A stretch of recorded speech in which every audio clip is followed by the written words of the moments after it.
اس صورت کے بہت سارے فضائل بھی ہیں۔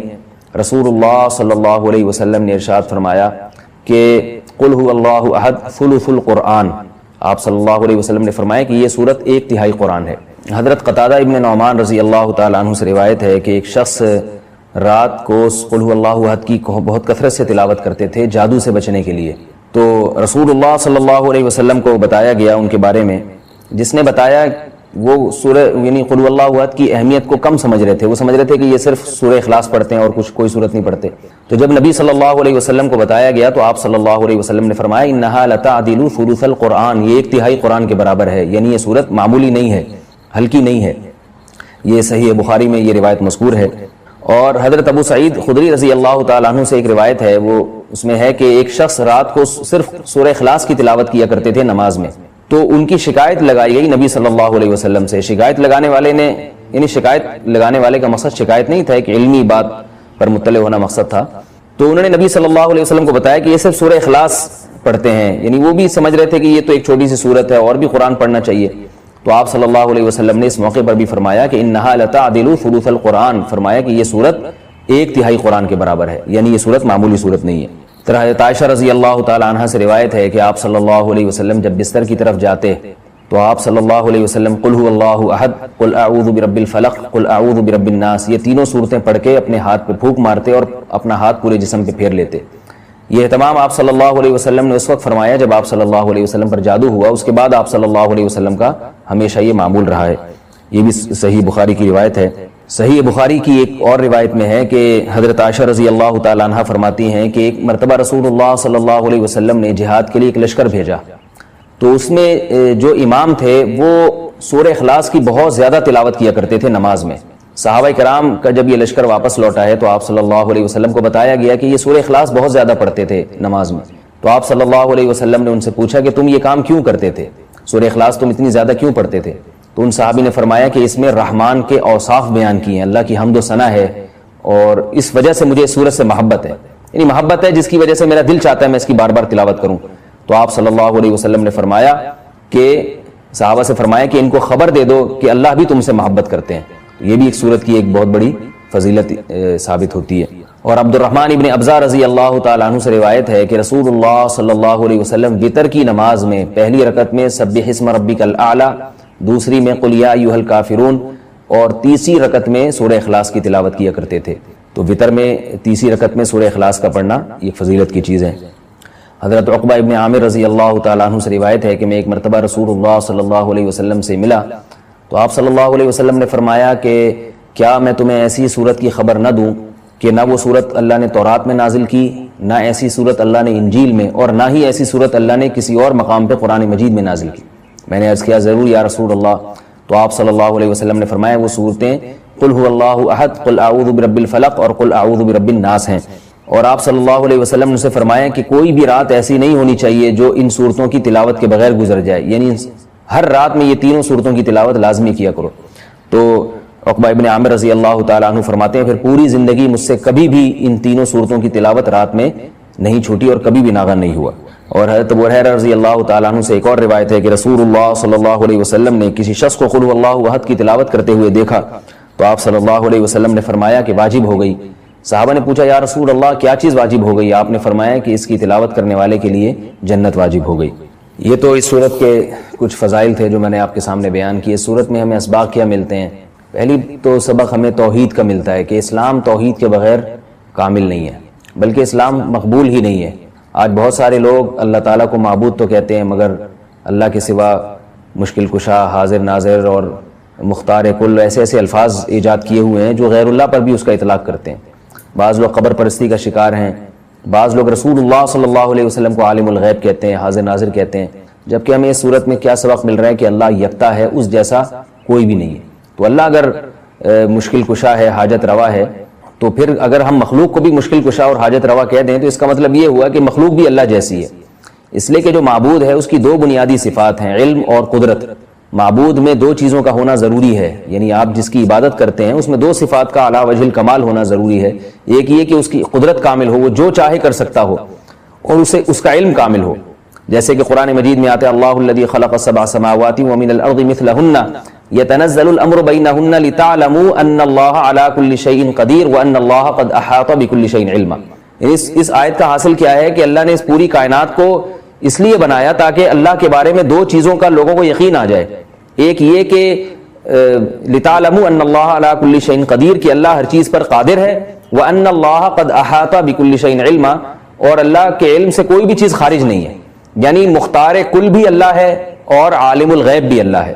تو اگر آپ اللہ کے علاوہ کسی اور کو بھی ان صفات میں اللہ کے ساتھ شریک کر دیں، چاہے وہ ذاتی کہہ کے کریں یا عطائی کہہ کے کریں، کسی بھی طرح سے کر دیں. یعنی بعض لوگ یہ کہتے ہیں کہ اللہ مشکل کشا ہے، لیکن اللہ نے اپنی مخلوق میں سے بعض پیغمبروں کو مشکل کشا بنا دیا ہے، اور اللہ عالم الغیب ہے لیکن اللہ نے اپنی مخلوق میں سے بعض پیغمبروں کو عالم الغیب بنا دیا ہے. تو یہ غلط ہے. اسی کی قرآن جگہ جگہ نفی کر رہا ہے کہ علم غیب میں اور قدرت میں اللہ جیسا کوئی بھی نہیں ہے.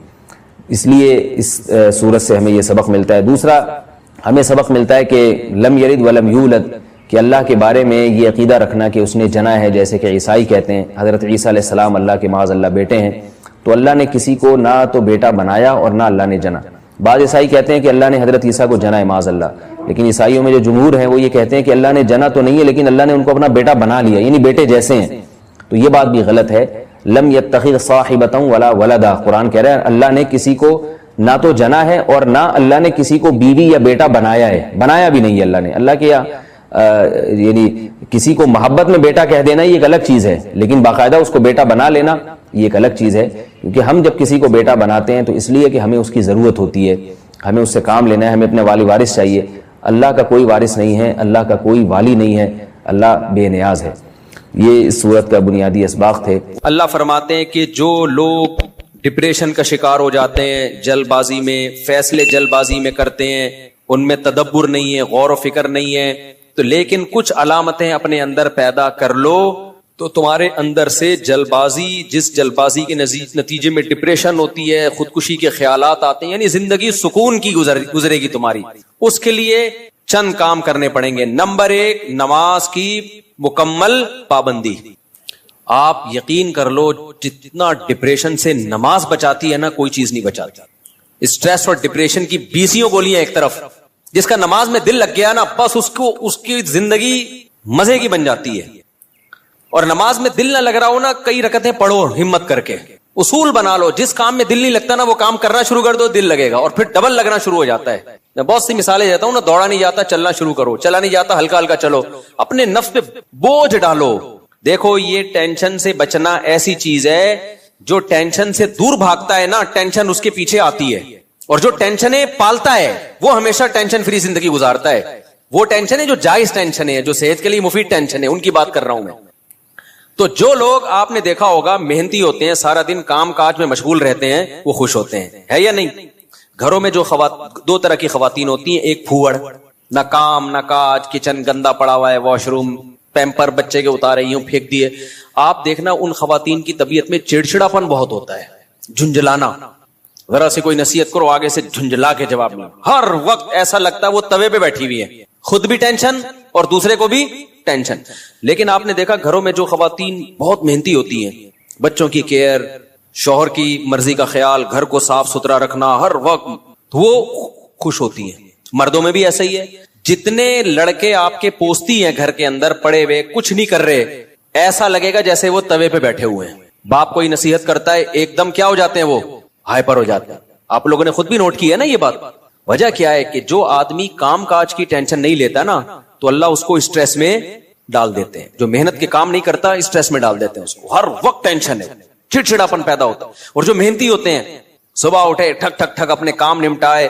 میں اپنا بتا دوں، جس دن میں کوئی ٹاسک پوری کرتا ہوں کہ مجھے خیال ہوتا ہے آج میں نے یہ کام نمٹانا ہے تو وہ نمٹا دیتا ہوں. خدا کی قسم ایسا سکون ملتا ہے نا کہ بیان نہیں کیا جا سکتا. آپ بھی کر کے دیکھ لو. آپ ایک اسکیجول بناؤ کہ آج دن میں میں نے یہ سارے کام کرنے اور مغرب تک میں ان کاموں سے فارغ ہو جاؤں گا. دیکھو آپ کام کرنے کے بعد جب فراغت ہوگی آپ کو ایسا سکون ملے گا کہ آپ کو سکون کے لیے کسی ٹیبلٹ کی ضرورت نہیں رہے گی. تو آج کل ڈپریشن اور اسٹریس کی جو بیماریاں پھیل رہی ہیں اس کی ایک بہت بڑی وجہ بیکاری. بس ہر آدمی چاہتا ہے میں لائف کو انجوائے کروں، یوں کر کے بیٹھا رہوں، انجوائے کروں، پھر ٹک ٹاک دیکھتا رہے گا، اور گھماتا رہے گا, دیکھ یہ والا دیکھ لیا, یہ والا دیکھ لیا, ہوتے ہوتے لاشعوری طور پر وہ آپ کے دماغ کو اندر سے ڈیمیج کر رہا ہے, آپ کو پتا بھی نہیں ہوتا. اس میں سیاسی خبریں آ رہی ہیں, کوئی دوسرے کو گالی, وہ اس کو گالی, وہ فلانا ایسا, وہ ڈمکانا ایسا, کارٹون بنا کے سیاسی لیڈروں کے مذاق. آپ کو پتا نہیں ہوتا کہ یہ چیز آہستہ آہستہ آپ کے دماغ کو کیا کر رہی ہے, ہلکا ہلکا ڈیمیج. تو نماز انسان کے نا کا شیڈول بنا دیتی ہے. ہم نے جتنے بڑے لوگوں کو دیکھا ہے وہ کیا کر رہے ہوتے ہیں, وہ اپنے ٹائمنگ کیسے فکس کرتے ہیں. کافر کیسے کرتے ہیں, 8 بجے یہ کرنا ہے, 9 بجے یہ, 10 بجے یہ, شام 4 بجے یہ. نمازی کیا کرتا ہے, فجر کے بعد کی یہ روٹین, فجر سے پہلے کی یہ روٹین, ظہر کے بعد کی, بولو نا یار, یہ روٹین, عصر کے بعد کی یہ روٹین, عصر سے پہلے کی یہ روٹین, مغرب کے بعد کی. اور یہ جو نمازوں کے ٹائم ہے نا, کمال کی بات پتہ ہے کیا ہے, یہ نیچرل ہے, گھڑی نیچرل نہیں ہے. نہیں آئی بات. سورج جب نکلتا اور غروب ہوتا ہے نا, تو فطری طور پر انسان کی باڈی کے اندر تبدیلیاں آ رہی ہوتی ہیں, فطری طور پر. تو اسلام چونکہ دین فطرت ہے نا, تو اس نے اوقات بھی کیسے رکھے ہیں, نیچر کے حساب سے رکھے ہیں. تو نمازوں کے حساب سے اپنے آپ کو فٹ کرو گے, زیادہ سکون رہے گا, کیونکہ دن کی روشنی میں انسان کا مزاج الگ طریقے سے کام کر رہا ہوتا ہے, رات کے اندھیرے میں الگ طریقے سے ہوتا ہے. تو اللہ نے کیا فرمایا کہ الا المصلین الذین هم علی صلاتهم دائمون, یہ لوگ نمازوں میں پابندی کرتے ہیں. تو آج سے عزم کرو کسی قیمت پہ بھی نماز انشاءاللہ ضائع نہیں کریں گے. اور سب سے زیادہ سکون اللہ نے فجر کی نماز میں رکھا ہے. تھوڑی سی ٹینشن ہے بھائی, اٹھا لو, لیکن پڑھ کے جب سلام پھیرو گے نا, آپ کو لگے گا یار آج تو ہٹو بچو ہو گیا. ہمارے ایک دوست تھے, نمازی تھے, لیکن اڑاتے بھی بہت تھے نمازیں نا. اب وہ بہت پرانی بات ہے, 15-20 سال پرانی بات, بالکل ینگ تھے, تو نائٹ فال بھی ہو جاتا ہے جوان آدمی کو. ایک دن کیا ہوا, میں نے ان کو بولا بھائی آپ کو سفر میں, حضر میں, کہیں بھی یہ ہونا, آپ نے غسل کر کے نماز پڑھنی ہے. وہ جاب کرتے تھے کسی کمپنی میں, انہوں نے کہا یار ادھر کہاں میں رات کو سوؤں اور نائٹ فال ہو جائے, کون غسل کرے گا, کیا ہے بھائی, بڑی ٹینشن ہے یار. میں نے کہا یہ عزم کر لو, کچھ بھی ہو آپ نے غسل کر کے نماز بولو پڑھنا, کچھ بھی ہو جائے. پانی کا انتظام کیسے کرنا یہ آپ کا ہیڈک ہے, کرنا ہے. تو اللہ انہیں جزائے خیر دے, انہوں نے ہماری وصیت پر عمل کیا. ایک دن پھر انہوں نے ہمیں بتایا کہ سردیاں تھیں, غسل فرض ہو گیا, صبح پریشان ہوں, کہاں سے پانی لے کر آیا, کہیں جنگل منگل میں ہو گیا, کوئی پروجیکٹ ہوتا ہے نا, پانی لایا, اور پھر کس طریقے سے میں نے بڑی ٹینشن میں سردی میں غسل کیا. کہتے ہیں خدا کی قسم اس کے بعد جو نماز پڑھی ہے, ان کے الفاظ ہیں, اتنا لطف اور اتنا مزہ آیا کہ اب میں آگے کہہ رہا ہوں ہٹو بچوں ہو گیا. یہ ہٹو بچوں ان کے نہیں تھے, یہ میرے الفاظ. اتنا مزہ آیا. تو انسان ٹینشن اٹھا کے جو کام کرتا ہے, لطف اور مزہ بولو اسی میں ہے.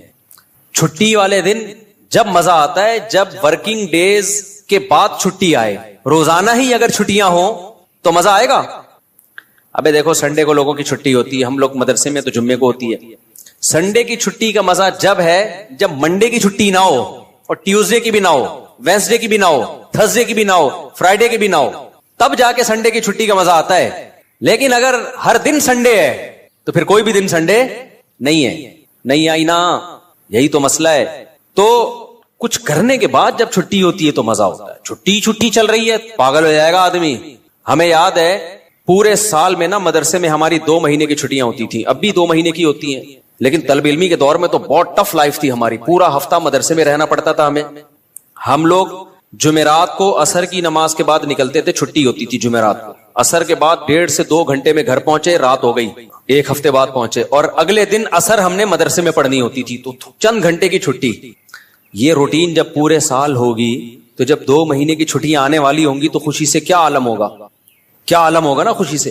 تو ایسی خوشی ہوتی تھی یار, ابھی 2 مہینے تک بالکل ہی ویلے ہونے والے ہم. اتنی خوشی ہوتی تھی کہ 1 مہینہ پہلے سے خوشی میں نیند اڑ جاتی تھی کہ چھٹی آنے والی.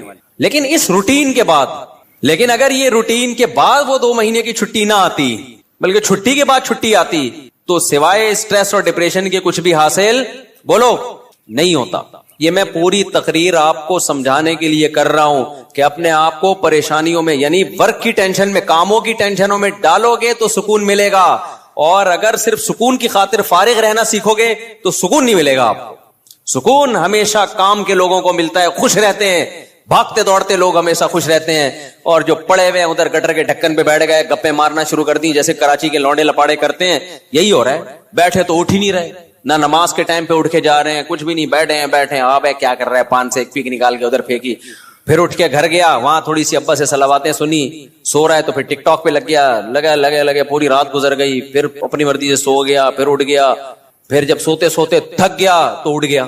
تھک گیا تو کیا ہو گیا, اڑ گیا. اب کیا کریں, وہی کریں جو کل کیا تھا, دوبارہ سے اسی ڈھکن پہ جا کے بیٹھو. ہو سکتا ہے 2-4 بے وقوف ابھی بھی وہیں بیٹھے ہوئے ہو, پھر دوبارہ ڈھکن پہ جا کے. گٹر کے ڈھکن تو جو چوری ہونے سے بچ گئے ہیں نا, وہ یہی والے ڈھکن ہیں جن پہ لوگ آ کے بیٹھتے ہیں, باقی تو سارے چوری ہو گئے. اب حضرت مفتی تقی عثمانی صاحب کی عمر ماشاءاللہ کافی ہو گئی ہے, لیکن صحت عمر کے لحاظ سے بہت اچھی, حالانکہ اتنی بزی اور اتنی ٹف لائف گزاری ہے انہوں نے. 8 گھنٹے مطالعہ کا معمول رہا ہے ایک دور میں, لیکن ہم جب بھی حضرت سے ملتے ہیں حضرت خوش طبع ہیں. تو حضرت بہت خوش مزاج ہیں, حالانکہ اتنا مصروف آدمی تو دیکھنے میں لگتا ہے خوش مزاج ہو ہی نہیں سکتا. جتنے میں نے دیکھے نا مصروف, میرے شیخ حضرت مفتی رشید احمد صاحب بہت بزی رہتے تھے. حضرت تو اتنے بزی تھے, حضرت فرماتے تھے کہ اپنی زندگی کا شیڈول ایسا بنانا چاہیے کہ ایک بوتل میں پانی بھرا ہوا ہے, بوتل میں کیا ہے, پانی بھرا ہوا, اور ڈھکن لگا دیا آپ نے. اب اس میں ایک قطرہ پانی جب جائے گا جب پرانا ایک قطرہ نکلے گا. بات سمجھ میں آ رہی ہے؟ ایک قطرے کی بھی جگہ نہیں ہے. ایک قطرہ جب اس میں جائے گا جب ایک قطرہ پہلے سے اس میں نکالا جائے گا. تو فرمایا اگر یہ قطرہ زیادہ قیمتی ہے تو پرانے قطرے کو نکالو, اس قطرے کو ڈالو. یہ قطرہ پرانے قطرے سے زیادہ قیمتی نہیں ہے تو اسی کو رہنے دو, لیکن ہوگا, ریپلیس ہی ہوگا, نیا آئے گا, پرانا نکلے گا. تو فرماتے تھے کہ اپنے زندگی, اپنے جو 24 گھنٹے کے اوقات کو اس طرح سے بوتل میں پانی کی طرح بھر دو کہ اب آپ کوئی اگر کام کرنا چاہتے ہو تو پرانا کوئی کام ڈسٹرب ہوگا تو پھر نیا کام ہوگا. نہیں آئی بات میرا خیال. جیسے ابھی جو روٹین چل رہی ہے نا پبلک کی, وہی کیا چل رہی ہے, کوئی بھی نیا کام کرنا چاہیں تو کر سکتے ہیں کیونکہ پرانا کوئی کام کوئی کر ہی نہیں رہے. 10 کام مزید شروع کر سکتے ہیں کیونکہ فارغ ہی فارغ ہیں. جبکہ ہمارے حضرت کا کیا تھا کہ حضرت نے اگر کوئی نیا کام کرنا ہے نا, کوئی بھی, جیسے کسی کتاب کا مطالعہ کرنا ہے تو پہلے سے جو کام ہو رہا ہے نا اس کا ناغہ کرنا پڑے گا. تو پھر اس میں کمپیئر کیا جائے گا کہ پرانا کام زیادہ قیمتی ہے یا نیا کام. یعنی کاموں کا حرج تو ہوگا کیونکہ 24 گھنٹے مصروف ہیں تو کام کا حرج تو ہوگا, لہذا نئے کام کے لیے ٹائم نہیں ہے. نیا کام اس میں جب داخل ہوگا جب نیا پرانے سے بھی زیادہ امپورٹنٹ ہوگا. مثال کے طور پر 24 گھنٹے آپ کا ایک اسکیجول ہے, ایک شیڈول ہے. اب نیا کام کیا ہے, آپ کی بچی بیمار ہے, ایمرجنسی میں ہاسپٹل لے کے جانا ہے, لیکن آپ کا وہ مطالعے کا ٹائم ہے یا ورزش کا ٹائم ہے یا اور کوئی بزی یا جاب کا ٹائم ہے. تو اب آپ کیا کرو گے بھائی, نقصان تو ہوگا, آفس کا ناغہ تو ہوگا, لیکن اب یہ کام ان تمام کاموں سے زیادہ اہم. بچی کی جان تو بچانی ہے نا, یا اپنی جان ہو یا بچی کی جان ہو, تو اس طرح سے ہونا چاہیے. آپ کہہ سکتے ہیں لو بھائی یہ تو زندگی کا مزہ ہی کرکرا ہو جائے گا, 24 گھنٹے اپنے آپ کو ایسا بزی بنا کے رکھو, یہ تو انسان نہیں, یہ تو گدھا ہو گیا نا. میں سمجھا پا رہا ہوں اپنی بات جو میں بیان کر رہا ہوں, مجھے لگ رہا ہے آپ کے چہروں سے ایسا لگ رہا ہے کہ شاید میں سمجھا نہیں پا رہا. بھائی آپ کہیں گے کہ ہمیں اپنے آپ کو خوش رہنے کے لیے, شریعت پہ چلنے کے لیے 24 گھنٹے ہمیں اپنے آپ کو کیا رکھنا ہے, بزی رکھنا ہے, تو یہ تو انسان نہیں, یہ کیا ہو گیا بھائی, گدھا. تو گٹر کا ڈھکن کہاں گیا اس میں, تو زندگی کے مزے ہی کرکرے ہو گئے. تو دیکھو 24 گھنٹے بزی رکھنے کا مطلب یہ نہیں ہے کہ مطالعے میں, پڑھائی میں اور ہر وقت ایسے کاموں میں جس سے تھکاوٹ ہی ہو, بلکہ اس میں تفریح بھی, وہ بھی ضروری کاموں میں داخل ہے. دوستوں سے کبھی کبھار بیٹھ کے گپ شپ بھی ان ضروری کاموں میں, کیونکہ دماغ کو فریش رکھنے کے لیے ضروری ہے کہ کبھی کبھار گٹر کے ڈھکن پہ جا کے بیٹھا کرے, تھوڑا ابے تبے کے ماحول میں دوست احباب سے بات چیت کر لیا کرے, تھوڑا سا ریلیکس رہے گا اور سوسائٹی میں ان رہے گا. کیونکہ جو بالکل سوسائٹی سے کٹ کے بالکل ہی پپو بن جاتے ہیں نا, وہ دنیا میں کسی کام کے نہیں رہتے, وہ کسی کام کے نہیں رہتے دنیا میں. لیکن اس کا ایک ٹائم ہو.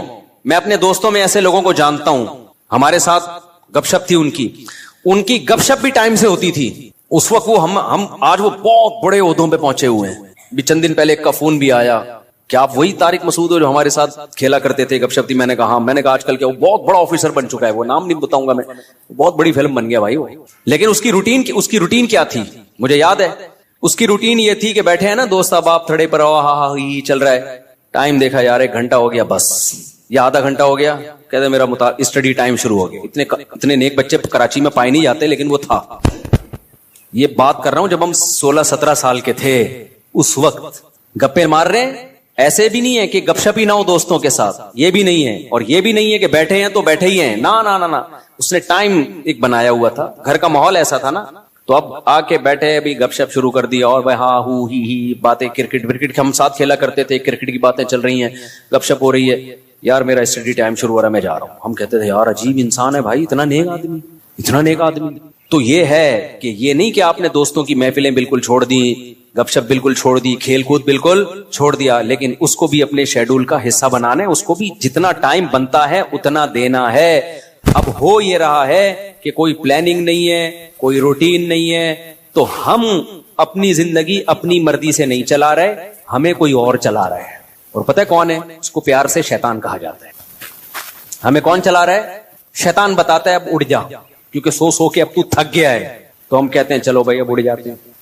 شیطان بتاتا ہے کہ دوبارہ سو جا. اتوار کو لوگ کیا کرتے ہیں چھٹی والے دن 12 بجے سو کے اٹھیں گے, اس کے بعد حلوہ پوری وہ نہیں رش ہوتا, اتنا بھاری بھرکم ناشتہ کریں گے کہ آدھے گھنٹے بعد دوبارہ سے غنودگی شروع. لہذا دوبارہ شیطان کیا کہتا ہے, دوبارہ کیا بنتا ہے؟ سونا بنتا ہے. دوبارہ سو گئے تو سارا دن سوئے, ساری رات سوئے. تو میرے بھائی خوش رہنا چاہتے ہو نا, تو اپنی روٹین بناؤ اور روٹین کو اپنے تابع رکھو, نہ یہ کہ آپ شیطان کے تابع بن جاؤ. بار بار میں ایک مثال دیتا ہوں, گھوڑے کی لگام اگر آپ کے ہاتھ میں ہوگی تو گھوڑا آپ کی مرضی سے سفر کرے گا. ابھی ہو یہ رہا ہے کہ ہم نے اپنی لگام گھوڑے کے ہاتھ میں پکڑا دی ہے, گھوڑا ہمیں بتاتا ہے کہ تو نے کدھر جانا ہے. بڑے لوگوں کی ایک بڑی زبردست بات ہے کہ اگر آپ کی زندگی گزارنے کی اپنی کوئی پلاننگ نہیں ہوگی تو آپ کسی دوسرے کی پلاننگ کا حصہ بن جاؤ. دیکھو یہ چرسی ہیروئنچی ہے نا, ان کی اپنی کوئی پلاننگ نہیں ہوتی زندگی گزارنے کی, یہ ہوتی ہے. اگر انہوں نے پلاننگ سے اوقات طے کیے ہوتے کہ ہم نے یہ کرنا ہے, صبح اٹھ کے یہ کرنا ہے, دوپہر یہ کرنا ہے, شام کو یہ کرنا ہے, اپنی پلاننگ ہوتی تو چرس پیتے ہی ہے. کیا ہو گیا بھائی, بولو نا, نہیں پیتے. اپنی کوئی پلاننگ نہیں تھی, ایم ہی اٹھ کے ایک دن نکلے, ایک دوست نے چرس پکڑائی. تو اب یہ کس کی پلاننگ کا حصہ بن گئے؟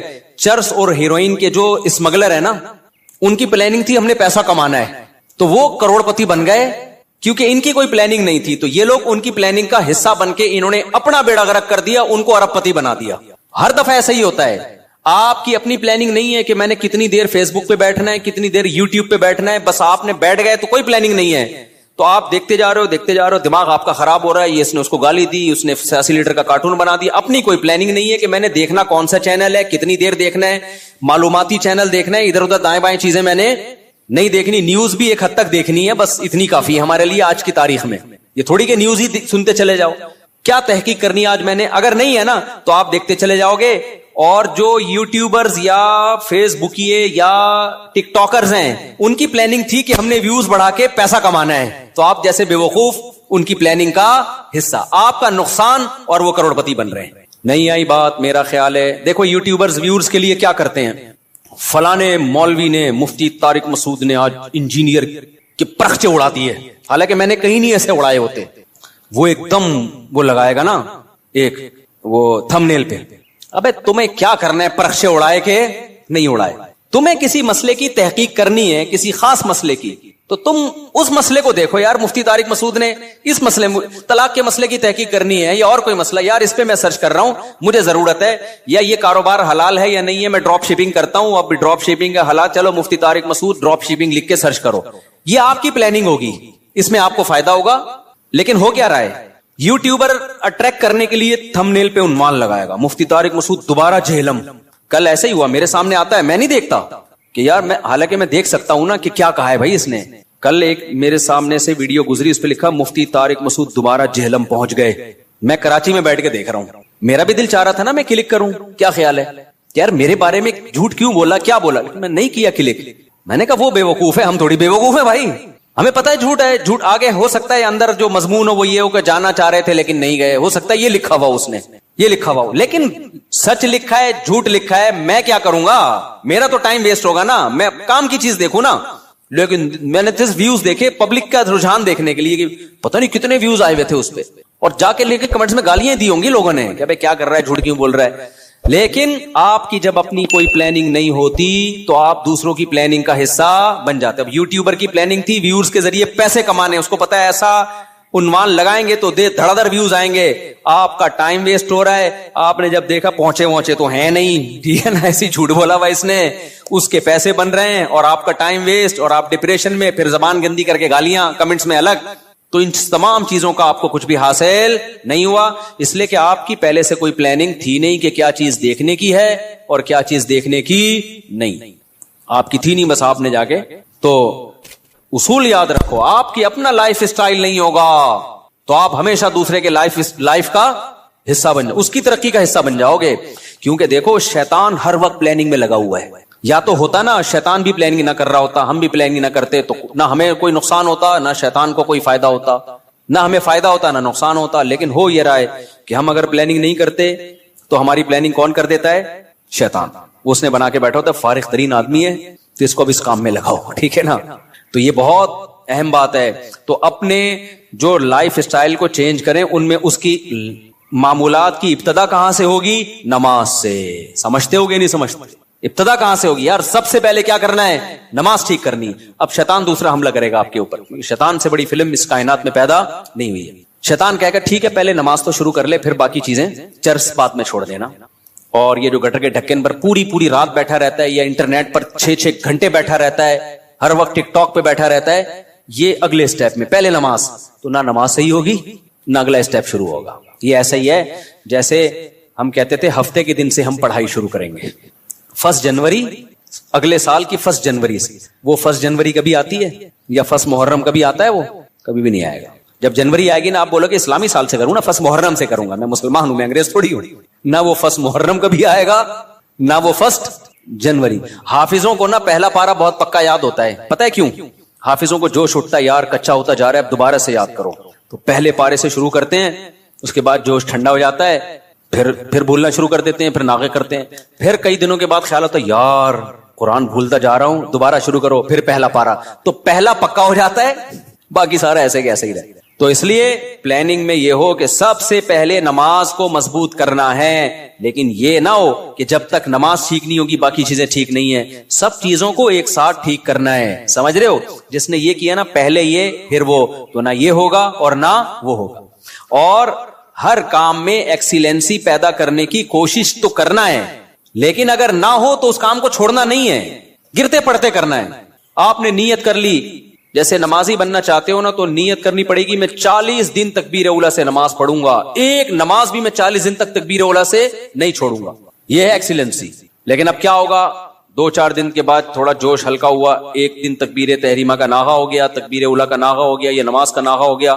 شیطان کہے گا تیرے بس کا نہیں ہے، اب نہیں ہو سکتا. شیطان سے بولو میں نے ریکارڈ تو بنانا ہی نہیں ہے بھائی، ہو گیا نا دوبارہ سے شروع کر دوں میں، کیا خیال ہے؟ کیونکہ یہ انسان کے ساتھ ہوتا ہے، بہت مشکل ہے بھائی بالکل ایک دم سے ایکوریٹ ہو جانا. گرتے پڑتے ہی لوگ اللہ کی طرف جاتے ہیں. اگر سارے ایک دم سیدھے چلنا شروع ہو جاتے تو یہ حدیث پھر کیوں ہوتی کہ نبی صلی اللہ علیہ وسلم نے فرمایا، اللہ تعالیٰ فرماتے ہیں من تقرب الی شبرا تقربت الیہ باعا، جو ایک بالش میری طرف چل کے آتا ہے میں ایک ہاتھ اس کی طرف چل کے جاتا ہوں، اور جو میری طرف چل کے آتا ہے اتیتہ ہرولا، میں اس کی طرف دوڑ کے جاتا ہوں. یہ حدیث ہے ہی یہ سمجھانے کے لیے کہ آپ پہل تو کرو، آنا تو شروع ہو، گرتے پڑتے ہی آؤ. کچھ آپ کرو گے، کچھ کون کرے گا؟ کچھ اللہ کرے گا. تو کیا کرنا ہے بھائی؟ اپنے شیڈول کو، اپنے اسکیجول کو تبدیل کرنے کے لیے سب سے پہلے ابتدا کہاں سے کرنی ہے؟ نماز سے. بھائی اب زندگی میں نماز کبھی بھی نہیں چھوٹے گی. اب نماز میں اپنے آپ کو پابند کرنے کے لیے چند چیزیں ہیں. سب سے پہلا کام کیا کرنا ہے؟ ایک دم سے قضاء عمری شروع نہ کرو، زیادہ بوجھ ہو جائے گا. قضاء عمری تو پڑھنا لازم ہے، لیکن پہلے تھوڑا سا اپنے آپ کو ادا نمازوں کا عادی بنا لو. 40 دن تو بناؤ نا کم از کم عادی، پھر اس کے بعد قضاء عمری شروع کرو. ایک دم سے زیادہ بوجھ آ گیا تو نہ ادھر کے رہو گے نہ ادھر کے رہو گے. ایک دم سے نا ایک دم امام مہدی بننے کی کوشش کرتے ہیں لوگ، ایسے ایک دم صوفی بنے گا جا رہا ہے، قضاء عمری بھی چل رہی ہے ساتھ ساتھ، آج لگتا ہے کہ بس یہ کہاں پہنچ گیا ہے. وہ بخار ہوتا ہے چند دنوں میں وہ کافور ہو جاتا ہے، اڑ جاتا ہے وہ. تو نماز کا عادی بنانے کے لیے کرنا کیا ہے؟ اپنے اوپر کوئی جرمانہ رکھنا ہے، سزا رکھنی ہے. بھائی مجھ سے اگر فجر کی نماز چھوٹ گئی تو اس دن ناشتہ بولو نہیں کرو. ناشتہ اسی دن ہوگا جس دن فجر کی نماز ہوگی. سزا دو اپنے آپ کو. حکیم اختر صاحب رحمہ اللہ تعالی فرمایا کرتے تھے یہ کتنی بڑی بے غیرتی ہے کہ اللہ نے کہا تھا نماز پڑھو فجر کی، آپ اللہ کا حکم آپ سے اتنا سا پورا نہیں ہوا اور صبح پراٹھے کھانے کے لیے ناشتے پہ بیٹھ جاتے. کتنی بڑی بے غیرتی ہے نا کہ اللہ کی نعمتوں سے تو پھوڑنے کے لیے آ جاتے ہیں، بس جو اللہ نے کام لگایا وہ ہو نہیں رہا. تو غیرت کا تقاضا بھی ہے فجر گئی تو ناشتہ بھی گیا. اے اللہ اب ہمارے منہ سے تو نوالا اترے گا نہیں. کتنا مزہ آتا ہے صبح ناشتہ کرنے میں نا. آپ کو نہیں آتا, مجھے تو بہت آتا ہے. خیر, کتنا لطف ملتا ہے جب بھوک لگ رہی ہو اور انسان مزے کا ناشتہ کرے. تو یہ اللہ ہم سے کام بہت کم لیتا ہے, نعمتیں ہمیں بہت زیادہ دیتا ہے. اور اس فجر پڑھنے میں بھی ہمارا ہی فائدہ ہے, سکون ہمیں ہی مل رہا ہے, صحت بھی اچھی ہوتی ہے, جلدی اٹھنے میں آکسیجن ملتی ہے. اور صبح کی جو دھوپ ہے نا, یہ جو ٹھنڈی دھوپ ہوتی ہے صبح کی, سرخ دھوپ, یہ وٹامن ڈی بہت تیزی سے بڑھاتی ہے باڈی میں لگے. دھوپ ویسے بھی وٹامن ڈی بڑھاتی ہے چاہے دوپہر کی دھوپ ہی ہو, لیکن صبح کی دھوپ ہے جب سورج سرخ ہوتا ہے, یہ والی دھوپ بہت زیادہ آپ کی باڈی کو مضبوط کرتی ہے, ہڈیوں کو مضبوط کرتی ہے. تو ہمارا ہی فائدہ اس میں. تو اپنے آپ کو نماز کا پابند بنانے کے لیے کیا کرنا ہے بھائی؟ فجر چھوٹ گئی, ناشتہ گیا. ظہر چھوٹ گئی تو کچھ پیسے رکھ لو. ہر آدمی اپنے حساب سے پیسے رکھے کہ اتنے پیسے میں. اب میں یہ نہیں کہوں گا کہ ظہر چھوٹ گئی تو لنچ بھی گیا, کیونکہ سزا اتنی دے انسان جتنی افورڈ کر پائے, ورنہ ہوگا یہ کہ آپ نہ سزا پہ عمل کرو گے نہ نماز. بہت زیادہ سزا دینا بھی ٹھیک نہیں ہے. اب مثال کے طور پر آپ نے کہا کہ فجر گئی تو میں اپنی گردن ہی اڑا دوں گا, تو کون اڑائے گا بھائی؟ خام وہ بات کرو نا جو پاسبل ہے. یا فجر ہو گئی تو اپنے آپ کو سگریٹ, فجر گئی تو سگریٹ سے جلاؤں گا اپنے آپ کو, تو سزا اتنی جو افورڈ. یا فجر گئی تو 10 لاکھ روپے صدقہ کروں گا, ایسا نہیں ہوتا. نہ 10 لاکھ صدقہ کرے گا بھائی, اتنا نیک ہوتا تو پڑھی نہ لیتا. تو سزا اتنی ہونی چاہیے جو اتنی ہلکی بھی نہ ہو کہ کوئی تکلیف ہی نہ ہو, اور اتنی بھاری بھی نہ ہو کہ سزا ہی نہ دی جا سکے. وہ ہر آدمی خود فیصلہ کرے اپنے بارے میں. تو اور نبی صلی اللہ علیہ وسلم نے ارشاد فرمایا, دیکھو اسلام میں جتنی فضیلت نماز کی ہے کسی حکم کی اتنی فضیلت نہیں ہے. آپ صلی اللہ علیہ وسلم نے فرمایا, دیکھو قیامت کے دن جب اللہ کا دربار لگے گا, ہم دنیا میں جب کوئی بڑی مجلس ہوتی ہے تو ایسی محفل میں جہاں کوئی حاکم وزیر اعظم آیا ہوا ہو, ہر ایک کی کوشش ہوتی ہے آگے. ڈاکٹر ذاکر نائک کا جب پروگرام, کتنے لوگ یار ہمیں آگے سیٹ مل جائے, ہمیں آگے سیٹ مل جائے. تو یہ تو کچھ بھی نہیں ہے بھائی. اصل تو وہ دربار ہوگا جو اللہ کا لگے گا قیامت کے دن.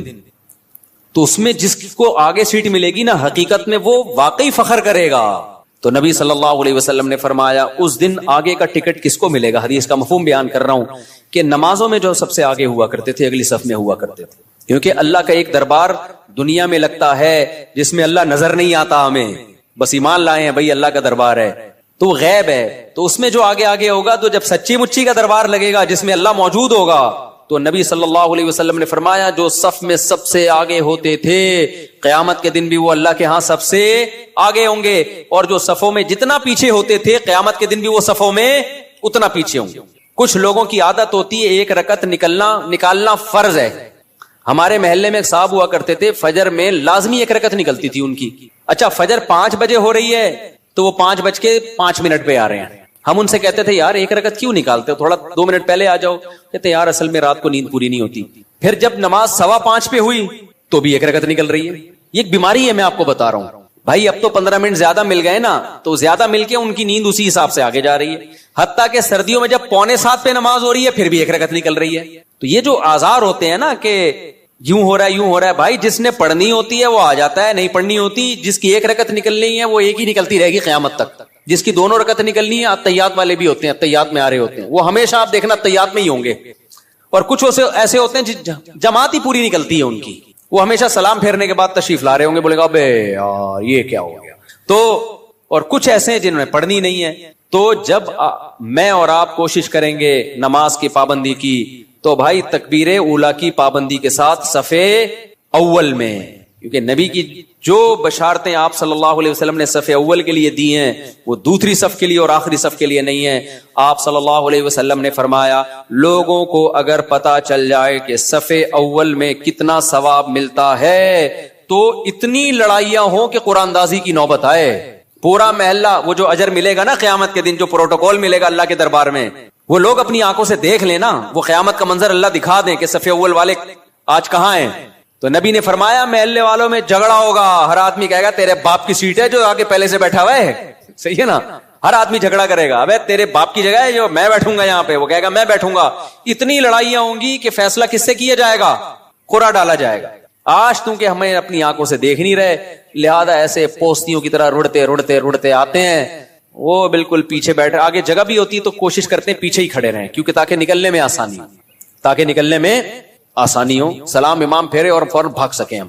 تو وجہ اس کی ہے کہ بھائی اللہ فرماتے ہیں فلا تعلم نفس ما اخفی لهم من قرۃ اعین, کسی نفس کو خبر نہیں ہے ہم نے اپنے نیک بندوں کے لیے آنکھوں کی ٹھنڈک کا کیسا سامان چھپا کے رکھا ہے. تو جو نیک بندوں کے لیے آنکھوں کی ٹھنڈک کا اللہ نے سامان چھپایا ہے, اللہ وہ اگر دکھا دے تو میرے بھائی پھر ہمیں ان تقریروں کی ضرورت نہیں رہے گی. ہم میں سے ہر شخص کوشش کرے گا نماز میں پہلے سے آئے. اچھا جن کو پہلے آنے کی عادت ہوتی ہے نا, ان کو پھر سکون ہی نہیں ملتا بعد میں آنے سے. ہم اپنی مسجد میں دیکھ رہا ہوں, مجھے یہاں 18 سال ہو گئے, ہاں 18 سال ہو گئے مجھے یہاں پہ. تو میں 18 سال سے جن کو دیکھ رہا ہوں نا 10 منٹ پہلے آتے ہیں وہ نماز میں. آج بھی وہ نماز میں 10 منٹ پہلے آتے ہیں, حالانکہ وہ بوڑھے ہو گئے, ہارٹ کے مسائل, شوگر کے مسائل, 20 بیماریاں, بے ساکھیوں سے آ رہے ہوں گے, لیکن آئیں گے 10 منٹ پہلے ہی. کیوں؟ وہ کہتے ہیں یار یہ کیسی نماز ہے, سکون تو جب ہی ملتا ہے پہلے سے آگے بیٹھو, سنتیں آرام سے پڑھو. ایسے بھی یہاں بزرگ تھے جو گھٹنے جواب دے گئے لیکن آ رہے ہیں 15, انتقال ہو گیا ان کا, اللہ مغفرت فرمائے.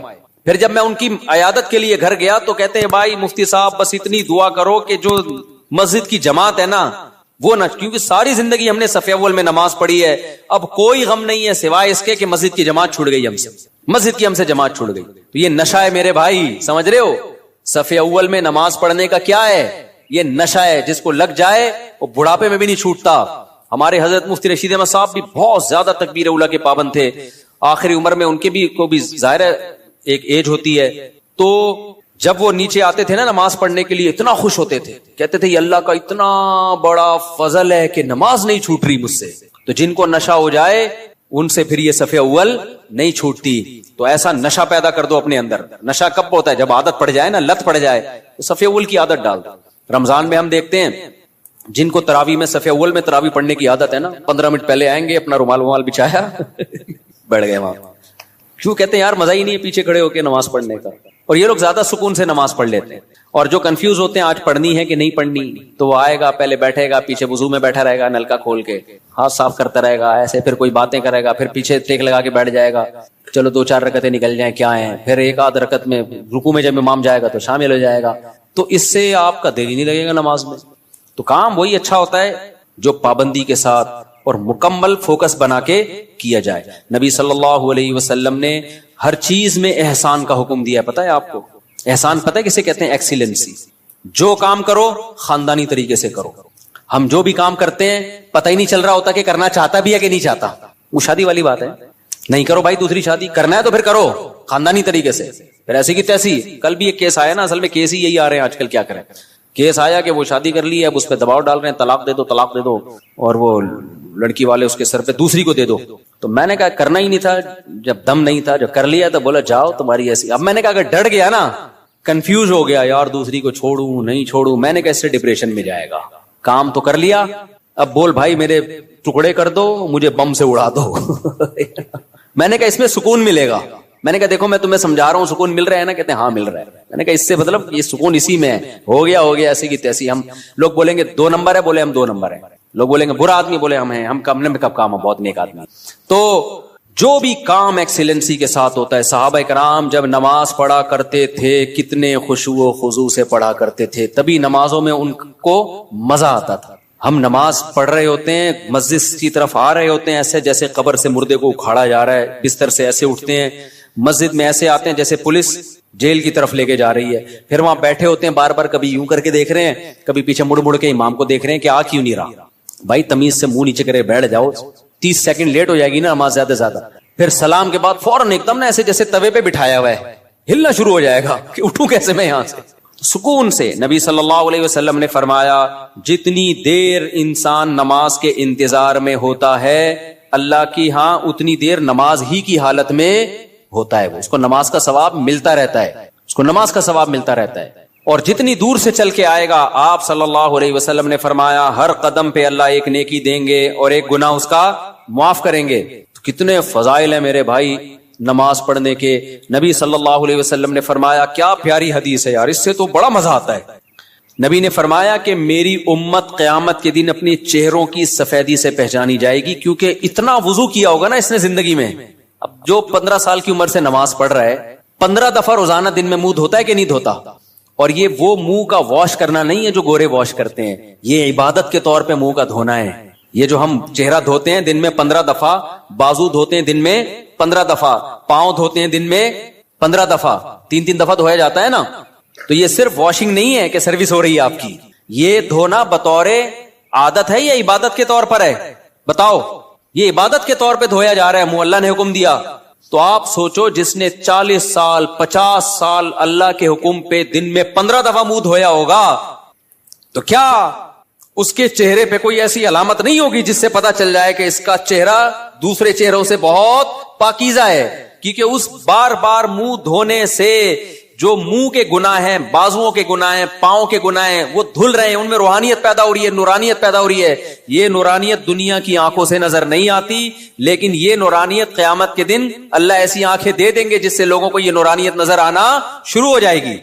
غرم محجلین, آپ نے فرمایا کہ اتنا واضح ہوں گے نا اہل اسلام قیامت کے دن, جو نمازی تھے اتنے واضح ہوں گے نا ان کے چہرے, فرمایا جیسے سارے سیاہ گھوڑے ہوں اور ان میں ایک سفید پیشانی والا گھوڑا ہو اور اس کے سفید پاؤں ہو. گھوڑوں میں یہ بڑی خوبصورتی سمجھی جاتی تھی کہ مکمل سیاہ ہو لیکن پیشانی کیا ہو, سفید, اور پاؤں کیا ہو, سفید. صرف پاؤں میں سفیدی کے نشانے سے گھوڑے میں بڑا حسن پیدا ہوتا ہے. تو آپ نے فرمایا کہ سارے سیاہ گھوڑوں میں اگر سفید پیشانی والا گھوڑا ہوگا تو فوراً الگ پہچان ہوگی کہ نہیں ہوگی؟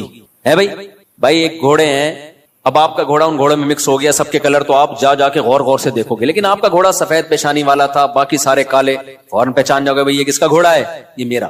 تو نبی نے فرمایا میں اپنے امتیوں کو پہچاننے میں کوئی کنفیوژن نہیں ہوگی, کیونکہ وضو کی کثرت کی وجہ سے سب کے چہرے نورانی ہوں گے, سفید ہوں گے, سب کے بازو کیا ہوں گے, نورانی اور سفید. جتنا ایریا وضو میں کور ہوتا ہے نا سارا سفید ہوگا. سفید کا مطلب نور نکل رہا ہوگا, اس سے نورانی چہرے ہوں گے. تو یہ ہلکی چیز نہیں ہے بھائی نماز کا قائم کرنا. شاعر اسلام میں سے دیکھو, ہر مذہب کا کوئی خاص نشان ہوتا ہے جس سے پتہ چل جاتا ہے یہ آدمی اس مذہب سے بلونگ کرتا ہے. ہوتا ہے کہ نہیں ہوتا؟ ہندو عورتوں کے یہاں کیا ہوتی ہے, بولو, ٹیکا بندیا ہوتی ہے نا. تو جس عورت کی ہوتی ہے ہمیں فوراً پتہ چل جاتا ہے یہ کیا ہے بھائی. منہ سے بولنے پر گورنمنٹ نے پابندی لگائی ہے تو ٹھیک ہے بھائی. جس خاتون کے یہاں ٹیکا ہوتا ہے 99% چانس ہوتا ہے کہ یہ کیا ہے, ہندو ہے, ہندوؤں کا کلچر ہے. یہاں سلیب لٹکا ہوا ہے تو فوراً پتہ چل جاتا ہے بھائی یہ کیا ہے, یہ عیسائی ہے. خاص علامات ہوتی ہیں ان کی. اور اسی طرح یہودیوں کی ایک خاص کیپ ہوتی ہے, اتنی سی کیپ یہاں رکھی ہوئی ہوتی ہے, ماشاءاللہ داڑیاں تو ایک اچھا کام کرتے ہیں, بڑی داڑھی رکھتے ہیں, چھوٹی سی یہاں کیپ ہوگی, خاص ڈریس ہوتا ہے ان کا. پہلے تو ہمیں یہودی کہیں نظر ہی نہیں آئے تھے کراچی میں. اب دنیا میں ٹریولنگ ہوتی ہے تو بہت سارے, میں بعض دفعہ دم کروانے جانے لگا تھا, میں نے کچھ لگ رہا ہے بخاری کے کوئی استاذ بیٹھے ہوئے, اتنے داڑھی کی وجہ سے ویسے چہرہ تو نورانی ہو ہی جاتا ہے, اتنی بڑی بڑی داڑھی. امریکہ میں اور کینیڈا میں تو جاپان میں بھی میں نے دیکھے. تو میں سمجھا کہ کوئی بخاری پڑھانے والے مدرسے کے استاذ ہیں, میں نے کہا جا کے دم کراتا ہوں. انہوں نے کہا رکھ کے چماڑ لگے گا, دم نہیں کرا بھائی یہودی. تو ہانگ کانگ میں دیکھے ہم نے اتنی بڑی بڑی داڑھیوں والے یہودی. تو اس لیے میں غامدی صاحب سے کہتا ہوں کہ یہودیوں سے عبرت حاصل کرو. یہودیوں کا مذہب اتنا پرانا, پھر بھی داڑھی کا انکار نہیں کیا اب تک انہوں نے. اتنے لبرل, اتنے سیکولر ہو گئے کیونکہ تورات میں داڑھی لکھی ہوئی ہے, موسیٰ علیہ السلام کی تعلیمات میں تھا داڑھی بڑھاؤ. تو کتنا کچھ یہودیوں نے اپنے دین کو چینج کر لیا, داڑھی اپنے مذہب سے نہیں نکال سکے. اور ہمارے مسلمان اسکالر, جبکہ ہمارے پاس نبی کی بخاری مسلم کی صحیح حدیثیں, آف اللحا, داڑیاں بڑھاؤ, خود نبی کی داڑھی, اور حکم دیا جا رہا ہے رکھو نہیں بڑھاؤ. تبھی کم از کم 1 مٹھی واجب ہے, اس لیے کہ بڑھانے کا حکم ہے. اگر 1 مٹھی سے بھی کم ہوگی تو بڑی بھی تھوڑی ہوگی. پھر وہ اہل حدیث تو اس کی ظاہر پر عمل کرتے ہیں کہ بھائی بڑھاؤ. اچھا, اس میں لوگ اہل حدیثوں کا مذاق اڑاتے ہیں, اتنی بڑی بڑی داڑیاں. میں کہ تم مذاق مت اڑاؤ. وجہ اس کی ہے کہ بہرحال وہ کس کا سہارا لے رہے ہیں, حدیث کا سہارا لے رہے ہیں. آف اللحا, کیونکہ کسی صحیح حدیث میں ہمیں داڑھی چھوٹی کرنے کا حکم نہیں ملتا. تو اس لیے اب کسی کا مذاق اڑانا اس بیس پہ کہ وہ بڑی داڑیاں رکھ رہے ہیں اور یہ غلط ہے بھائی. وہ اس میں سہارا کس کا لے رہے ہیں, نبی کی حدیث کا. آف اللحا, چھوڑ دو اپنے حال پہ. ہم عبداللہ بن عمر کے قول سے استدلال کرتے ہیں, ان کے عمل سے, کہ وہ 1 مٹھی سے زیادہ کاٹ دیا کرتے تھے اور صحابہ نے کسی پر ان پر اعتراض نہیں کیا.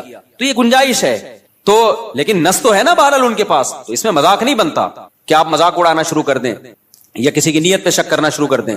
بہرحال اسلام میں حکم داڑھی کاٹنے کا نہیں ہے, کس کا ہے, بڑھانے کا. تو غامدی صاحب نے کیا کیا, انکار کر دیا کہ ایکچولی کلچر تھا. بھائی کلچر تھا تو نبی آرڈر کیوں دے رہے ہیں؟ نبی ان کا کلچر تو عربوں کا کھجور کھانا بھی تھا, تو آپ نے کھجور کھانے کے آرڈر دیے ہیں. کہ عربوں کا کلچر تھا لنگی پہننے کا, آپ نے کہیں لنگی کا آرڈر دیا ہمیں؟ عربوں کا کلچر تھا گدے کی سواری کا, تو آپ نے آرڈر دیا ہمیں گدے کی سواری کرو. بھائی بطور مذہب اور بطور دین کے داڑھی بڑھانے کا آپ نے حکم دیا ہے، کیونکہ آپ نے فرمایا 10 چیزیں پیغمبروں کی فطرت ہیں، تو فطرت کی مخالفت تغییر خلق اللہ کہلاتی ہے. ان میں داڑھی بڑھانا، مونچھیں گھٹانا، بغلوں کے بال صاف کرنا. تو کیا بغلوں کے بال صاف کرنا آپشنل ہے؟ کیا کرو نہ کرو آپ کی مرضی؟ نہ کاٹنے پڑیں گے آپ کو. ناخن کاٹنا یہ سب ایک ہی حدیث کا حصہ ہیں. تو جیسے ناخن کاٹنا واجب ہے، آپشنل نہیں ہے، بغلوں کے بال صاف کرنا اس حدیث کی روشنی میں واجب ہے، آپشنل نہیں ہے. بول دو نا، مجھے شک ہونے لگتا ہے کہ بڑھائی بھی ہوں گی. زیر ناف بال صاف کرنا واجب ہے، آپشنل نہیں ہے. تو اسی حدیث میں بھائی داڑھی بڑھانے کا حکم دیا جا رہا ہے، تو وہ کیسے آپشنل ہو گیا؟ اس کا کلچر، نبی کلچر بیان کرنے کے لیے تھوڑی آئے ہیں. نبی کیا بیان کرنے کے لیے آئے ہیں؟ حدیث، اللہ کا حکم بیان کرنے کے لیے آئے ہیں. تو جب تک اس کے خلاف کوئی دلیل نہ ہو، اس کو اللہ کا آرڈر اور اللہ کا حکم ہی سمجھا جائے گا. تو یہودیوں نے اپنے مذہب سے داڑھی نہیں نکالی، تو یہ مذہب کا آرڈر. سکھوں سے عبرت حاصل کرو. جب میں کینیڈا کے ایئرپورٹ پہ اترا ہوں، مجھے اتنی بڑی بڑی داڑھیوں والے سردار نظر آئے. حالانکہ ایئرپورٹ پہ وہ جاب کر رہے ہیں، کوئی مینیجر ہے، کوئی پائلٹ ہے، داڑھی سب نے رکھی. 99 جو میرا تجزیہ غلط بھی ہو سکتا ہے، کیونکہ ہو سکتا ہے جنہوں نے داڑھی کاٹی ہوئی مجھے پتہ ہی نہ چل رہا ہو کہ یہ سکھ ہے یا کچھ اور، انہوں نے رکھی ہوئی ہے. وہ اپنے مذہب کو نہیں چھوڑتے. شرم سے ڈوب مرنے کا مقام ہے میرے بھائی. پھر ہم لوگ کے لیے کیا خیال ہے؟ اور غامدی صاحب نے تو انکار ہی کر دیا. تو ہمارے تو پیغمبر دیکھو، یوسف علیہ السلام سے زیادہ کوئی خوبصورت تھا، لیکن آپ کی بھی کیا تھی؟ داڑھی. اور جمال میں سب سے زیادہ جمال اللہ نے، حسن الگ چیز ہے، جمال الگ چیز. حسن میں سب سے بڑا درجہ یوسف علیہ السلام کا، لیکن جمال جو حسن کے سے اوپر کی چیز ہے، وہ جمال سب سے زیادہ اس کائنات میں نبی صلی اللہ علیہ وسلم کو اللہ نے دیا ہے، اور یہ حدیث سے ثابت ہے. لیکن آپ صلی اللہ علیہ وسلم کی بھی داڑھی تھی. اس لیے میں غامدی صاحب اور ان کے فالوور سے کہتا ہوں کہ آپ سے نہیں رکھی جا رہی، آپ توبہ استغفار کر لو، لیکن انکار مت کرو بھائی. آپ تحریف دین جو ہے یہ زیادہ بڑا جرم ہے. تو اور ہمت کر کے رکھ لو، کیا جا رہا ہے یار. خیر، تو کہاں سے کہاں بات چلی گئی؟ کیا بات کر رہا تھا میں؟ ہاں، میں کہہ رہا تھا اسلام کے شعائر ہوتے ہیں نا، جیسے ہندوؤں کا ایک خاص شعار ہے، سکھوں کا ایک خاص شعار ہے، داڑھی ہوتی ہے، پگڑی ہوتی ہے، یہ ان کا شعار ہے. عیسائیوں کا سلیب ہے. تو مسلمانوں کا شعار کیا ہے؟ مسلمانوں کا شعار کوئی خاص لباس نہیں ہے. شاعر اسلام میں سب سے بڑی چیز ہے نماز، کہ 5 ٹائم مسلمان مسجد میں حاضری دیتا ہے. یہ دنیا میں کوئی مذہب اپنے عبادت گاہوں میں 5 ٹائم حاضری دیتا ہے؟ ہندو ہفتے میں 1 بار، باقی انہوں نے چھوٹے چھوٹے بھگوان گھر میں ہی رکھے ہوئے ہیں. صحیح ہے نا، وہ ان کی روزانہ عبادت کریں، صبح شام کریں، یہ ان کا ہیڈک ہے. لیکن واحد ایک اسلام مذہب ہے جو آپ کو عبادت خانے میں کتنی دفعہ بلاتا ہے؟ 5 بار. تو مسلمان اپنی روٹین میں 5 ٹائم، تو یہ 5 ٹائم ایسی چیز ہے عبادت جو چھپنے والی نہیں ہے. آپ کسی غیر مسلم کے ساتھ رہو گے، اس کو 1-2 دن میں پتا چل جائے گا بھائی ان کے تو 5 ٹائم اوقات ہیں، یہ تو ہر تھوڑی دیر کے بعد ان کو نماز کے لیے جانا ہوتا ہے. تو یہ شاعر ہے، اس سے پتا چلے گا کہ آپ مسلمان ہو یا کافر ہو. صحابہ کے دور میں اسی سے پتا چلتا تھا. دیکھو نبی صلی اللہ علیہ وسلم نے جب دعوت دی نا عرب کے قبائل کو، تو بہت سے قبائل مسلمان ہو گئے، بہت سے مسلمان نہیں ہوئے. تو پھر آپ نے جہاد شروع کیا. تو حدیث میں آتا ہے، کیونکہ کوئی معاہدہ تو تھا نہیں نا، جنگ تھی، تو آپ صلی اللہ علیہ وسلم لشکر لے کے جاتے، اس علاقے کے قریب پڑاؤ ڈالتے کہ ابھی ہم نے اس پہ حملہ کرنا ہے. تو دیکھتے کہ فجر کی اذان کی آواز آتی ہے کہ نہیں آتی. اگر فجر کی اذان کی آواز آئی، اس کا مطلب یہ کیا ہے؟ مسلمان ہے. چھوڑ دو. اذان کی آواز نہیں آئی، بھائی یہ اسلام قبول ہی نہیں کیا. تو اذان اور نماز، یہی وجہ ہے کہ صحابی رسول کہتے ہیں کہ نبی کے دور میں نا بدترین سے بدترین منافق، جس کا سب کو پتا ہوتا تھا کہ یہ کمبخت اندر سے کافر ہے، صرف فیور لینے کے لیے مسلمان ہے، کمبخت، وہ بھی جماعت کی نماز میں آتا تھا. کیونکہ اگر وہ نماز میں نہیں آتا نا تو مسلمان سمجھتے کہ یہ کمبخت ابھی، یہ تو اس نے شو کر دیا کہ میں کافر ہوں. تو ایمان اور کفر کا فرق نماز سے سمجھا جاتا. تو آج توحید کے بعد جس حکم کی سب سے زیادہ دھجیاں اڑائی جا رہی ہیں، وہ کون سا حکم ہے؟ وہ نماز ہے. میں بار بار قرآن کی آیت پیش کرتا ہوں نا کہ اگر نماز چھوڑنے کی تھوڑی سی بھی گنجائش ہوتی، دفتری کاموں کی وجہ سے، کل پیپر ہے آپ کا، یا سردی میں اٹھا نہیں جا رہا، یا آپ کو دل نہیں چاہ رہا، یا بیمار ہیں، تھوڑی سی بھی گنجائش ہوتی، تو سب سے بڑا عذر کیا تھا؟ میدان جنگ میں لڑائی. میدان جنگ میں جب کسی دشمن سے جنگ ہو رہی ہو، اس سے زیادہ ٹینشن والا کوئی حالت نہیں ہوتی. اس میں نماز چھوڑنے کی اجازت نہیں دی ہے بھائی. تو اب کیا رہ گیا؟ تو آپ کو اس لیے اجازت دے دی جائے فجر کی آپ کی آج رخصتی ہوئی ہے. دولہا فجر میں اکثر کیا ہوتا ہے؟ شارٹ. کہتا ہے اتنے عرصے منتیں ماننے کے بعد میری شادی ہوئی ہے، تو فجر کیوں پڑھوں؟ میں پاگل ہوں کیا؟ وہ یہ سمجھ رہا ہوتا ہے. اور جو محلے کے لوگ ہوتے ہیں نا, جو آپ کے دوست, وہ کسی کو دیکھے نہ دیکھیں, دولہا کو سب چیک کر رہے ہوتے ہیں آج فجر میں آیا کہ نہیں آیا. بڑے ہوشیار ہیں. دولہا کو سب کیا کر رہے ہوتے ہیں؟ چیک کر رہے ہوتے ہیں. ایک بندے کی, ہمارے دوست کی شادی ہوئی, وہ کبھی بھی فجر میں نہیں آتا تھا, شادی ہوئی تو پہنچ گیا اور آدھا گھنٹہ پہلے سے آ کے بیٹھا ہوا ہے. میں نے کہا یار تم تو ویسے نظر کبھی نہیں آئے, نماز پڑھتا تھا لیکن جماعت نکل جاتی تھی, نماز پڑھتا تھا مگر جماعت نکل جاتی. میں نے کہا یا تو پورے سال پڑھ رہے ہوتے, اس سال اس رات کو بھی آ جاتے, ہم کہتے چلو یار ہمت کی اس نے. پورے سال کبھی میں نے آپ کو مسجد میں دیکھا نہیں, یعنی نماز پڑھتا تھا جماعت کے بعد آ کے, اور آج آپ آدھے گھنٹے سے آئے ہوئے ہو. کہتے یار سویا ہی نہیں ہوں. تو میں نے کہا نیند ہی نہیں آئی خوشی سے نا, خوشی سے نیند آئی نہیں ہے. تو اب میں نے کہا چلو آج پہلی دفعہ جماعت سے نماز پڑھ کے ریکارڈ قائم کر. تو میں نے کہا میں تو آپ کو بہت نیک سمجھ رہا تھا, لیکن خیر یہ بھی غنیمت ہے. تو یہ شروع میں ہوتا ہے, خوشی سے نیند نہیں آتی, اس کے بعد کنواروں کو دیکھ دیکھ کے روتا ہے کہ کیسی گہری نیند سوتے ہیں یار, یہ کتنے گھوڑے بیچ کے سوتے ہیں, کوئی ٹینشن نہیں ہے. خیر تو بھائی آج سے عزم کرتے ہو کہ نہیں کرتے؟ سفر ہو, حضر ہو, لڑائی ہو, جھگڑا ہو, پہلے سے پلاننگ کرنی ہے. کیونکہ قرآن نے نماز پڑھنے کا حکم نہیں دیا. یحافظون, حفاظت کا مطلب جس چیز کی حفاظت کرنی ہوتی ہے پہلے سے پلاننگ کرنی پڑتی ہے نا, یا اینڈ ٹائم پہ کرتے ہو. دیکھو بینک سے آپ کو 1 کروڑ روپے لے کے نکلنا ہے, اب یہ حفاظت کرنی ہے کہ نہیں کرنی؟ تو آپ نے کیا کیا, بینک سے 1 کروڑ روپے لے کے باہر آئے, سڑک پہ آ کے سوچ رہے ہو کہ اس کی میں نے حفاظت کیسے کرنی ہے. کیا خیال ہے؟ کیونکہ آپ نے سن لیا تھا کہ 1 کروڑ روپے کی ہم نے حفاظت کرنی ہے, لہذا نکالے, باہر نکلے, اور ابھی شاپر میں پڑے ہوئے. اب آپ کہہ رہے ہو یار میں حفاظت اس کی کرنی ہے, میں نے پلاننگ کرنی ہے. ہو جائے گی حفاظت, کیونکہ ڈاکو پہلے سے پلاننگ کر چکا ہوگا. کہ کچھ بے وقوف ایسے ہوتے ہیں جو پیسے لے کے نکلتے ہیں, نکلنے کے بعد سوچ رہے ہوتے ہیں ان کو کہاں رکھنا ہے ہم نے. تو ایسے لوگوں کی حماقت سے ڈاکو فائدہ اٹھاتے ہیں. تو آپ نے جب حفاظت کرنی ہوتی ہے تو پلاننگ پہلے سے, یار 1 کروڑ کا چیک ہے, کیش لے کے نکلنا ہے میں نے, تو پہلے سے سوچو کہاں سے نکلوں, کن کو ساتھ لے کے جاؤں, کون سا شاپر ہوگا, بلیک کلر کا شاپر ہوگا, اور اس شاپر میں جوتے ہوں گے, اور جوتے کے اوپر ٹوپیاں ہوں گی, اور مسواکیں ہوں گی, اور خود بھی دھوتی بنیان, تاکہ دیکھنے میں لگے کہ یہ بھیک مانگنے گیا تھا بینک میں, دھکے دے کے نکالتی ہے گیس. ہمارے ایک دوست ہیں دبئی میں, ارب پتی تاجر ہے نا, وہ ڈائمنڈ کا بڑا بزنس ہے. وہ لوگ ڈائمنڈ لے کر آتے ہیں افریقہ سے, افریقہ میں ڈائمنڈ نکلتا ہے نا, وہاں بڑی لڑائی ہے, اتنے سے ڈائمنڈ کروڑوں روپے کا ہوتا ہے. میں نے کہا لاتے کیسے ہو؟ کہتے ہیں بھائی بڑی محنت کرنی پڑتی ہے, ہم جاتے ہیں, حالانکہ اتنا بڑا تاجر ہے وہ دبئی میں, اس کی بہت, میں نے جا کے دیکھا اس کا بزنس نا. تو کہتے ہیں ہم ایسے جاتے ہیں افریقہ کے جہاں پر یہ ڈائمنڈ نکلتا ہے نا, ہم دھوتی پہنتے ہیں, اوپر پھٹا ہوا بنیان, ایسے لگتا ہے کہ بیچارے کو 2 ٹائم سے کھانے کو روٹی نہیں ملی. کہہ رہے ہیں ایسے جا رہے ہوتے ہیں خراما بالکل غریبوں والا, لوگ سلام کر رہے ہوتے ہیں, ہو سکتا ہے کوئی 5 روپے ڈال دیتا ہو جیب میں, یار یہ میری طرف سے, منہ بھی ایسا بناتے ہیں کہ لگے کہ کبھی کھانے کو ملا ہی نہیں ہے اس کو. اور کہتے ہیں جو اگلا ہوتا ہے نا, جو ہمیں ڈائمنڈ دیتا ہے, وہ بھی ایسا ہی ہوتا ہے, اسے دیکھ کے بھی کوئی یہ نہیں کہہ سکتا کہ اس کی دھوتی میں ڈائمنڈ رکھا ہوا ہے. ایسے کہتے ہیں پارسل ہوتا ہے, وہاں سے آتا ہے, یہاں سے لیا کسی کو, کیونکہ اگر یہ جائے نا لینڈ کروزر میں بیٹھ کے 3 پیس سوٹ اور ٹائی میں, تو ڈاکوؤں کو پتا چل جائے گا کہ یہاں خربوزے خریدنے نہیں آیا ہے. تو پلاننگ پہلے سے کرنی پڑتی ہے جب چیز قیمتی ہوتی ہے. بینک سے پیسے لینے تو پہلے سے پلاننگ, یار یہ کیش اماؤنٹ لے کے نکلوں گا کیسے, میں کون سے راستے سے جانا ہے, کس گاڑی میں جانا ہے. اور سونے کے تاجر جو میرے جاننے والے ہیں وہ ایسے ہی کرتے ہیں, وہ کہتے ہیں ہم پھٹپٹی سی بائک, اب ایسا نہ ہو ڈاکو پھٹپٹی بائکوں کو لوٹنا شروع کر دیں اس چکر میں. کہہ رہے ہم جب زیادہ گولڈ لے کے جاتے ہیں, ایسی پٹپٹی سی بائک ہوتی ہے اور بالکل ہی ایسے ہولیا ہوتا ہے, جا رہے ہوتے ہیں, کوئی بھی نہیں روکتا ہمیں.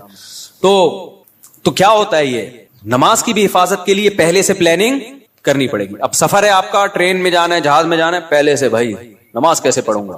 اب جیسے میرا سفر ہوتا ہے نا, تو میں کیا کرتا ہوں, عصر کی نماز اگر ایئرپورٹ پہ ہے, مجھے پتا ہے مغرب جہاز میں ہوگی, تو بھائی جہاز میں وضو کرنا بڑا مسئلہ ہے, تو واش روم سے پہلے فارغ ہو جاؤ, عصر کا وضو مغرب میں چلانا ہے. اب پلاننگ پہلے سے نہیں ہوگی تو عصر کا وضو کر کے نماز پڑھ کے بیٹھ گئے, تھوڑی دیر میں پیشاب آنا شروع ہو گیا. اب جہاز میں اٹھ کے جانا, پھر واش روم یوز کرنا, پھر وضو کرنا, آسان کام نہیں ہے بھائی. بعض دفعہ وہ اٹھ رہی, سیٹ بیلٹ لگا کے بیٹھو بھائی جہاز میں, جہاز ان ٹربل, صحیح ہے نا. یہ ابھی سیٹ بیلٹ کھولنے کا آرڈر ہی نہیں آیا تو نماز قضا ہونے کا خطرہ ہوتا ہے. پھر کتنے بج کے کتنے منٹ پہ جہاز میں نے بتایا تھا نا, ایک حلال ٹرپ کے نام سے ایک ایپ آئی ہے. اچھا, اس پہ لوگوں کے کمنٹس تھے کہ مفتی صاحب کو حلال ٹرپ والوں نے پیسے دیے ہوئے ہیں. اللہ کی قسم اٹھا کے بولتا ہوں حلال ٹرپ کے فرشتوں کو بھی خبر نہیں ہے. صحیح ہے. نہ اس کمپنی نے مجھے 1 روپیہ بھی نہیں دیا, نہ میں نے ان سے پوچھا. مجھے تو چونکہ وہ ایک اچھی ایپ لگی, بھئی نماز ضائع ہونے سے بچانے کے لیے نمازوں کی ٹائمنگ جہازوں میں اس سے پتہ چل جاتی ہے, اس لیے میں نے بتا دیا. تو اگر وہ مجھ سے ایگریمنٹ کرتے نا تو میں تو اناؤنسمنٹ کرتا ہی نہیں, کیونکہ پھر میرے اوپر سوالیہ نشان ہوتا, میرا اپنا ضمیر ملامت کرتا, بھائی تو پیسوں کے چکر میں لوگوں کو گائیڈ کر رہا ہے, نماز کا منجن بیچ رہا ہے تو نماز کے نام پہ. تو چونکہ کوئی ایسا کوئی ایگریمنٹ ہی نہیں ہے تو میں نے فائدے کی چیز ہے. اور بھی بہت ساری ایپ ہوں گی, یہ ایپ مجھے لگی بہتر ہے. تو پہلے سے پلاننگ کرو, فجر پڑھنی ہے تو رات کو جلدی سونا پڑے گا, سمجھ رہے ہو. تو یہ ساری, تو اللہ نے فرمایا کہ آدھی ڈپریشن آپ کی اس سے دور ہو جائے گی, آپ کو زندگی میں لطف آنا شروع ہوگا, مزہ آنا شروع ہوگا, پھر اللہ سے تعلق جیسے جیسے بنے گا, جتنا مضبوط ہوگا, زندگی میں سکون بڑھتا چلا جائے گا. اللہ تعالیٰ سمجھنے کی, عمل کی توفیق عطا فرمائے.